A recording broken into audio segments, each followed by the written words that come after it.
pekerjaannya.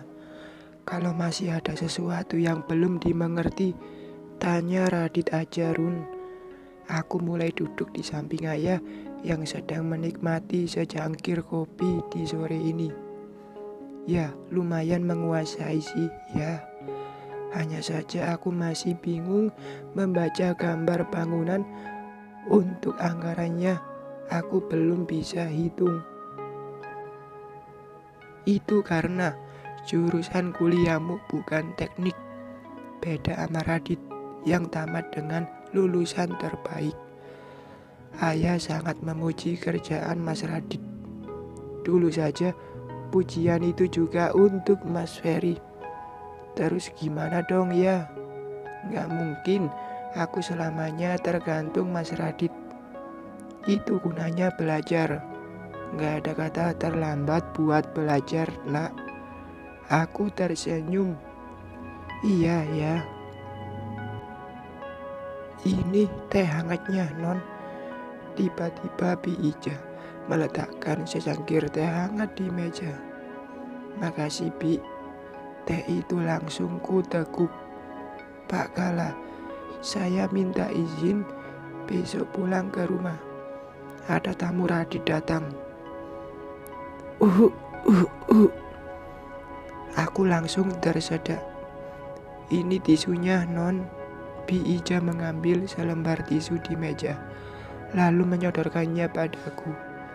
Aku langsung mengelap sekitar mulut yang basah karena muncratan air teh. Ya Tuhan, apakah Mas Radit akan menikah secepat itu? Maya beruntung berhasil menjadi wanita pujaannya. Kenapa Runi? Gak apa-apa kok, ya. Aku takut aja Bibi pergi meninggalkan rumah ini. Bibi hanya pulang semalam aja kok, Non. Lagian rumah Bibi masih di kota ini. Ini lantaran ada acara penting saja. Oh, tapi janji balik lagi ya, Bi. Iya, Non. Insya Allah. Lalu Bibi berlalu. Ayah, aku mau cari pembantu baru buat menggantikan Bibi. Biar Bibi cukup menemaniku di rumah ini. Aku takut Bibi pergi. Ayah malah menatapku dengan alis bertaut.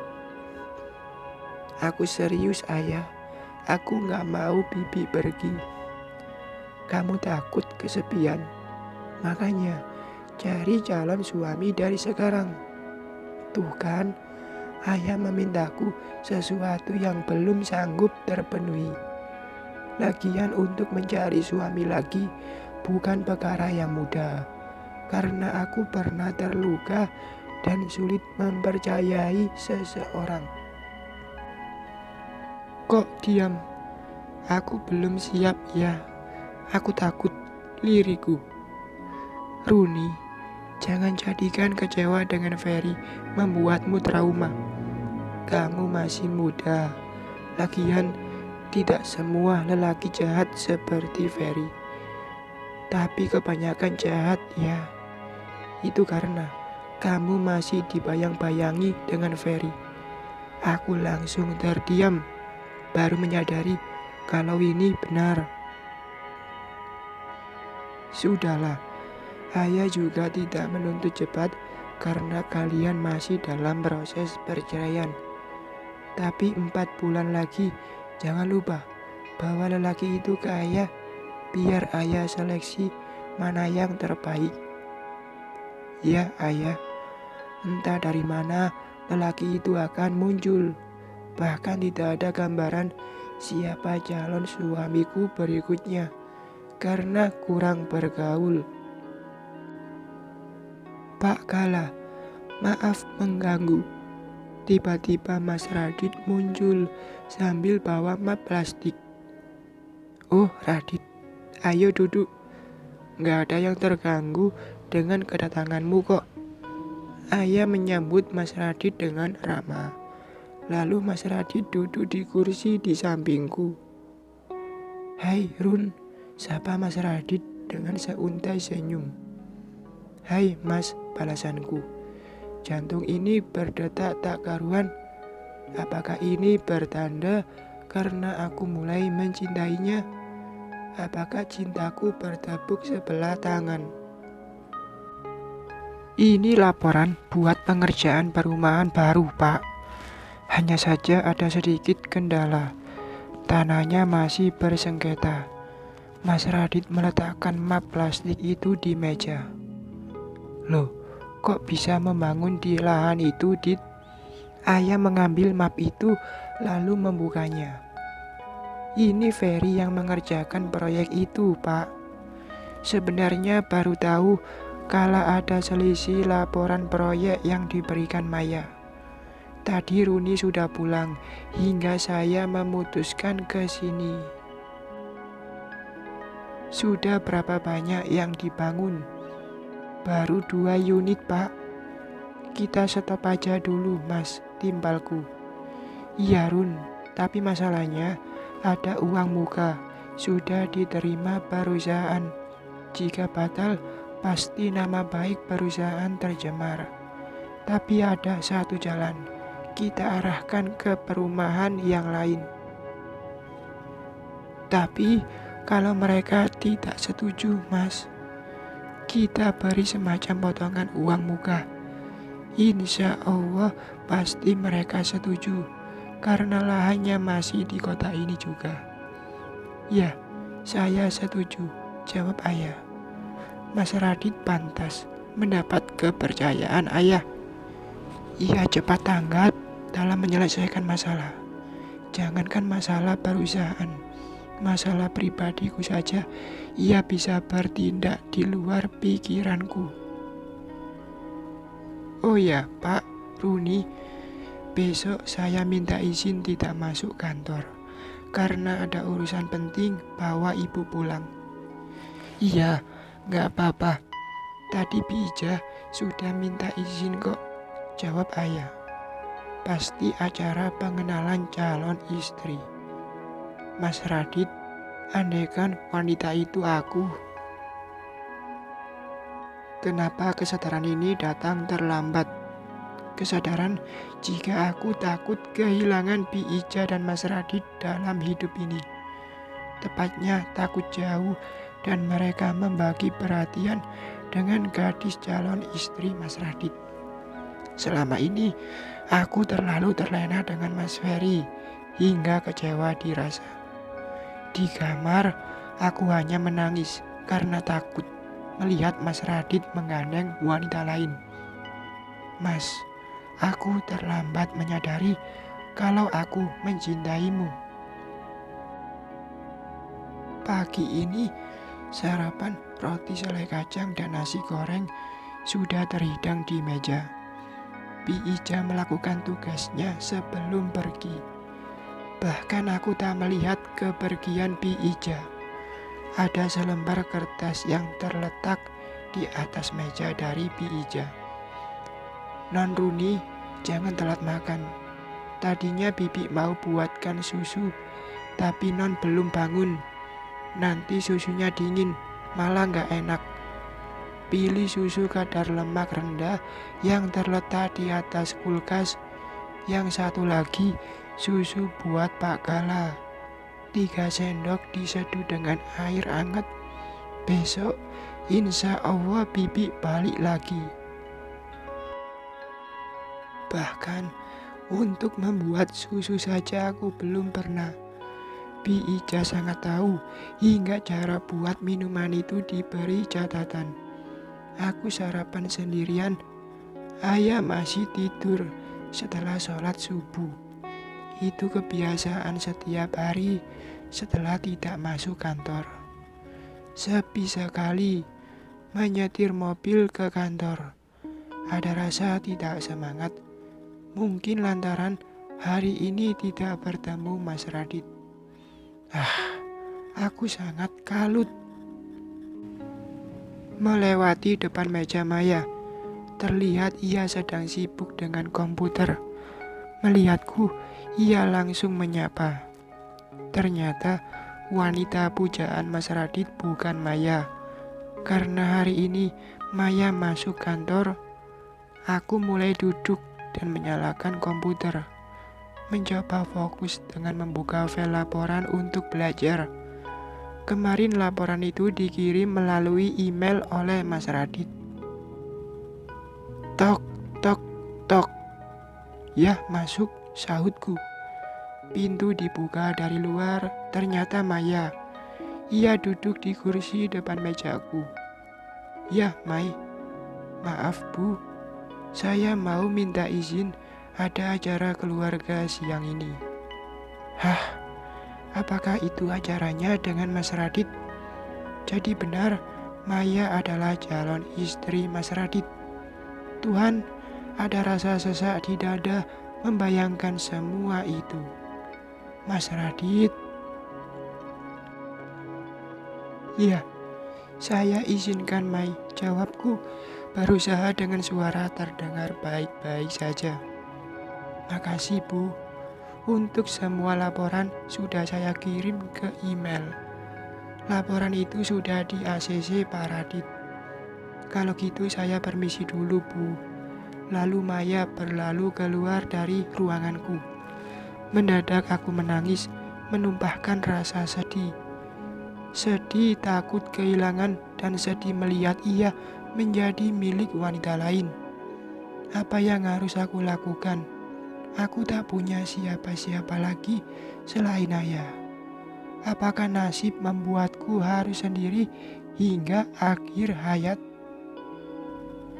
Ponselku berdering. Ada panggilan masuk dari Mas Ferry. Aku abaikan karena tak ingin bicara dengannya. Namun kali ini, pesan WA yang masuk ternyata ia masih gigih, meskipun sudah ditolak. "Runi, aku bisa gila memikirkan penolakanmu. Aku bisa gila kalau kamu tidak menjadi milikku." "Hah? Ada apa dengannya? Ia mau keluarkan jurus gombal apapun, aku tak akan terpengaruh. Bukankah kamu berwajah tampan yang bisa menaklukkan semua wanita?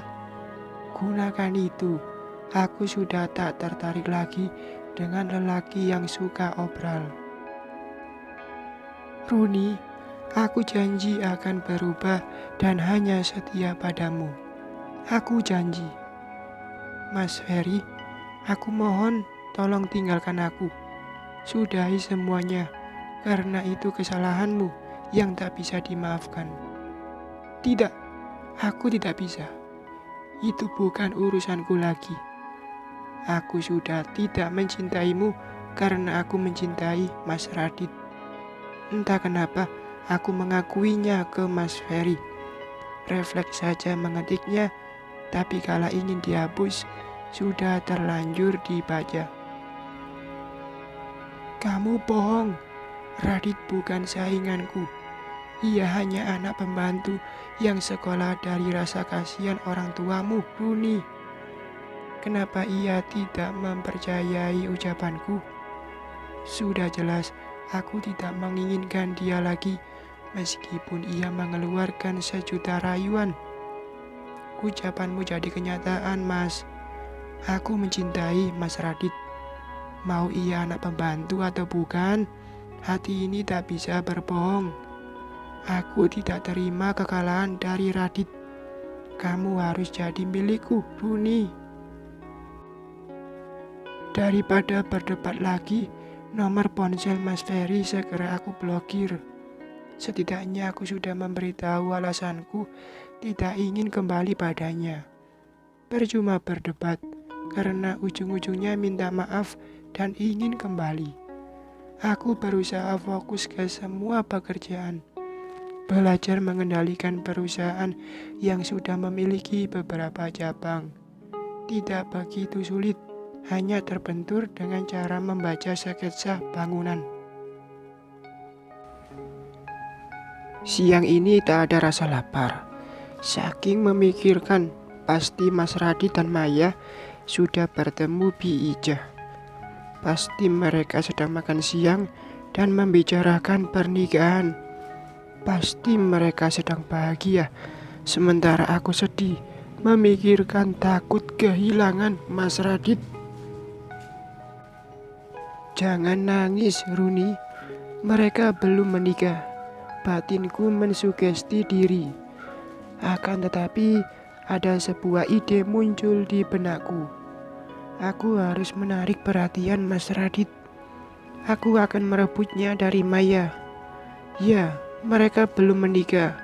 Dan ini bukan cerita pelakor. Mungkin dengan belajar masak dan membawakan masakan ke kantor untuk Mas Radit, ia akan menaruh hati padaku. Apa salahnya berusaha? Daripada memendam dalam keterdiaman akan membuat tersiksa batin.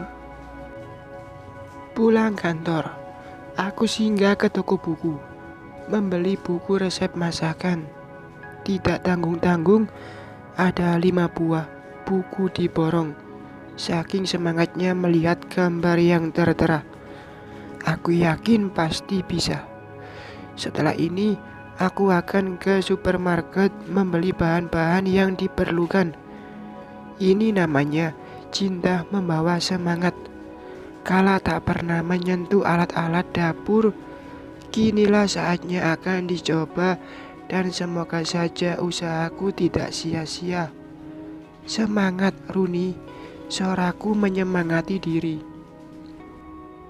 Akan tetapi, kala aku sudah membeli semua bahan-bahan untuk masak, bukannya ingin pulang, tapi memilih ingin ke rumah Bi Ija. Tentu ingin melihat saja dari kejauhan. Biarlah terlihat konyol, asalkan tidak ketahuan. Tak jauh dari depan rumah Bi Ija, mobil parkir di tepi jalan dekat pohon besar, agar tidak terlihat. Rumah Bi Ija tampak sepi, bahkan hanya beberapa orang lewat depan rumah itu. Sekitar 10 menit berlalu, aku masih duduk di mobil. Ingin rasanya bertamu, tapi malu. Tak ada alasan aku ke rumah itu, karena Bi Ija janji besok akan balik ke rumah. Takut saja ia salah paham, karena minta libur pulang ke rumah sehari saja tidak bisa. Akan tetapi, ya Tuhan, itu kan Kak Yona. Aku tersentak melihat Kak Yona keluar dari rumah itu diiringi Mas Radit. Kak Yona tampak cantik dengan dandanan sangat sopan dari pakaian kesehariannya yang biasa aku lihat. Dan bukan itu saja, Bi Ija juga berdiri depan rumah itu. Setelah Kak Yona mencium punggung tangan Bi Ija, seolah mau berpamitan, barulah Kak Yona naik motor metik. Mas Radit masih terlihat berbicara dengan Kak Yona, dan entah membicarakan apa. Tak lama kemudian, barulah Kak Yona pergi. Mas Radit dan Bi Ija melambaikan tangan, melepas kepergian Kak Yona. Apakah wanita itu Kak Yona? Jadi bukan Maya. Teringat kalau Kak Yona punya perasaan ke Mas Radit hingga mau membawakan makanan ke kantor. Apakah hubungan mereka berlanjut setelah pengusiran? Dan apakah mereka akan menikah secepatnya? Air mata ini luruh dengan rasa patah hati. Ternyata Mas Radit juga menyukai Kak Yona. Tidak ada cinta buatku. Aku kecewa lagi dengan kasus yang berbeda. Sejak kapan belanja kebutuhan dapur? Ayah melihatku sedang memasukkan semua belanjaan ke dalam kulkas. Tadinya pengen belajar masak. Ya, jawabku. Tumben, tapi ayah senang kok. Wanita harus bisa masak. Nanti ayah yang pertama mencicipinya.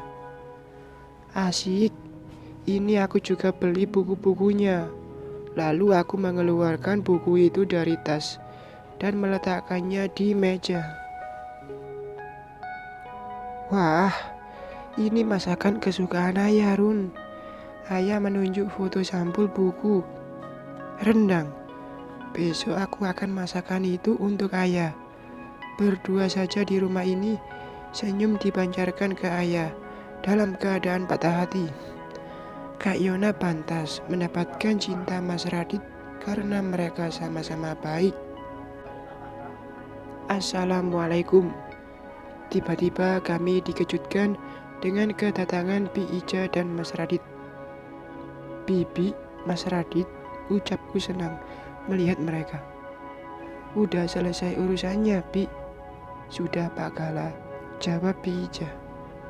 Nah, tukang pakar masak rendang sudah datang tuh, ucap ayah menunjuk Bi Ija.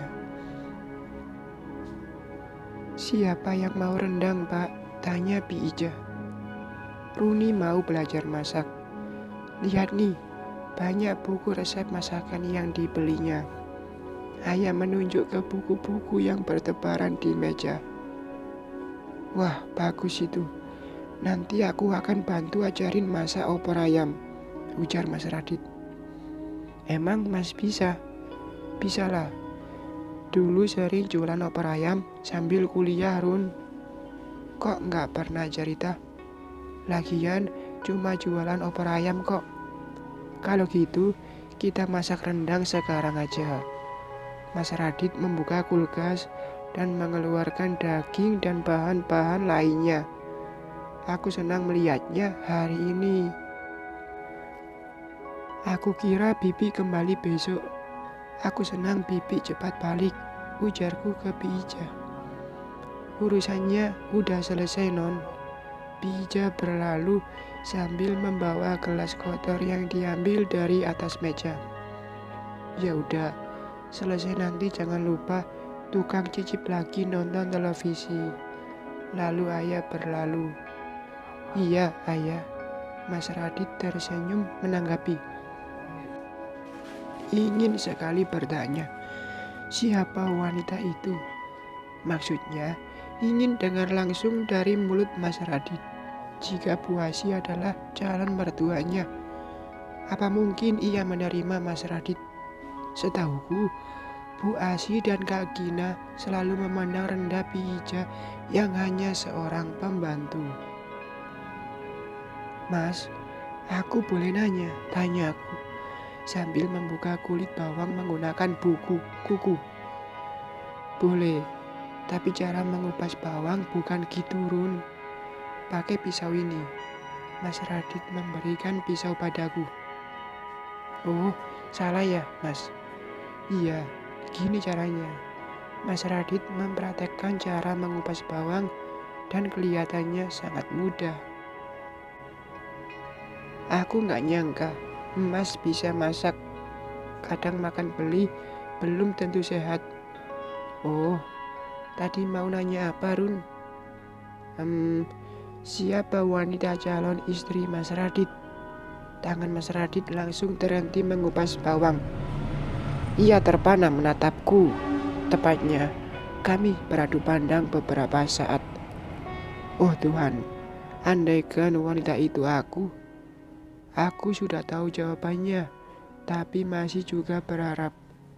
Kak Yona, kamu beruntung. Nanti akan ku beritahu kalau sudah saatnya, jawab Mas Radit. Kok main rahasia segala? Bukan rahasia, hanya saja aku belum yakin kalau ia mau menerima anak pembantu seperti aku. Mas orang baik, keluarganya pasti mau. Mungkin Bu Asi mau menerima kalau Kak Yona bisa meyakinkan. Mas Radit malah menatapku dengan alis bertaut.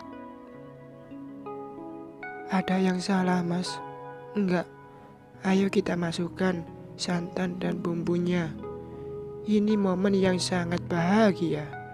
Belajar masak dari Mas Radit. Semakin hari, ia semakin bisa membuatku kagum. Tutur kata dan bersikap yang tidak dimiliki lelaki lain. Tapi sayang, bukan aku wanita pilihannya. Gak nyangka kamu bisa masak rendang, Dit.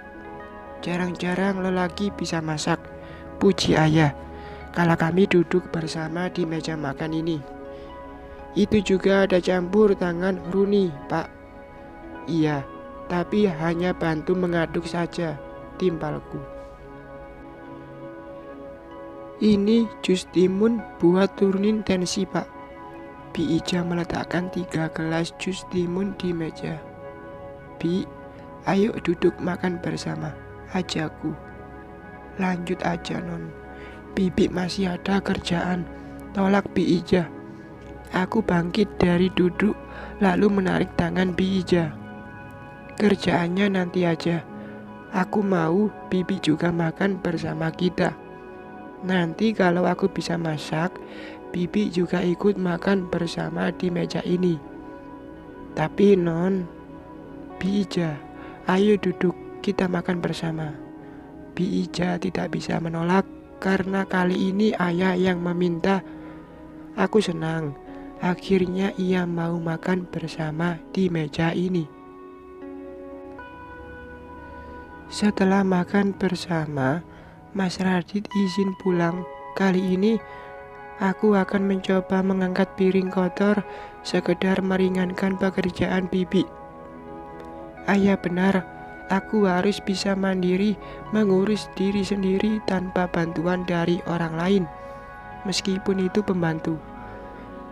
Lagian mana tahu Bi Ija suka. Loh, biar Bibi aja yang kerjakan, Non, ujar Bi Ija melarang. Gak apa-apa, Bi. Lagian apa salahnya aku mencoba. Tapi Non, sudah, Bibi kerjakan aja yang lain. Piring kotor itu diletakkan di wastafel. Menyalakan keran air, aku mulai mencuci piring. Prang! Tiba-tiba piring terlepas hingga pecah karena licin. Non, gak apa-apa. Bi Ija langsung menghampiri. Kenapa, Run? Ayah berdiri di ambang pintu dapur. Oh, tadinya terlepas ya. Karena licin, jawabku. Bi Ija membersihkan pecahan piring yang berserakan di lantai. Kok bisa keluar wastafel piringnya? Hehehe, ya gitu ya, jawabku terkekeh. Ternyata baru mencoba cuci piring aja, aku tak becus. Gimana mau menjadi seorang istri dari keluarga sederhana seperti Bi Ija? Pasti Bi Ija cari calon istri yang pintar masak dan bisa mengurus rumah buat Mas Radit. Jujur saja, aku melakukan ini lantaran ingin dapat perhatian Bi Ija dan Mas Radit. Aku ingin menunjukkan kalau aku juga layak. Aku tahu Kak Yona pintar masak dan buat kue, tapi aku akan bisa seperti dia. Ya, selagi Mas Radit belum menikah, apa salahnya menarik perhatiannya? Sebaiknya Non ke dalam aja, biar Bibi yang kerjakan. Tapi aku mau bantu Bibi. Udah, gak apa-apa. Terpaksa aku duduk di sofa samping ayah, sedang menonton televisi. Usahaku sia-sia membantu. Malah merepotkan jadinya. Namanya juga usaha. Tak tahu juga kalau mencuci piring itu juga memerlukan kekuatan jari agar piring tidak terlepas. Astaga, apa sih yang bisa kulakukan tanpa uang ayah? Tiba-tiba televisi dimatikan dengan remote. Loh, kok dimatikan ya? Padahal aku masih duduk. Kenapa kamu tiba-tiba berubah, Run? Apa ya? Mataku langsung membulat. Kenapa pertanyaan ayah seolah sedang mencari tahu? Tidak biasanya kamu mau masak dan mencuci piring. Ada apa, Nak? Waduh, tak mungkin juga aku cerita kalau sebenarnya ingin menarik perhatian Mas Radit dan Bi Ija. Bisa malu kalau ketahuan mencintai lelaki yang belum tentu mencintaiku. Aku hanya ingin mandiri aja ya. Bukankah ayah bilang aku harus terbiasa mengurus diriku sendiri? Sebenarnya ini alasan yang ke nomor kesekian. Benar, ayah menatap selidik hingga aku merasa grogi. Iya, ya jawabku, lalu memalingkan pandangan ke arah lain. Tak berani saja menatap mata ayah. Untunglah malam ini ayah tidak banyak tanya. Aku menuju kamar dan istirahat. Mungkinkah aku harus memendam rasa ini dan membiarkan Mas Radit dengan pilihannya? Karena jika ia mencintaiku, pasti berusaha mendekati atau melamar ke ayah. Buktinya, ia tidak melakukan itu dan lebih memilih wanita lain yang juga sangat menarik. Bersambung.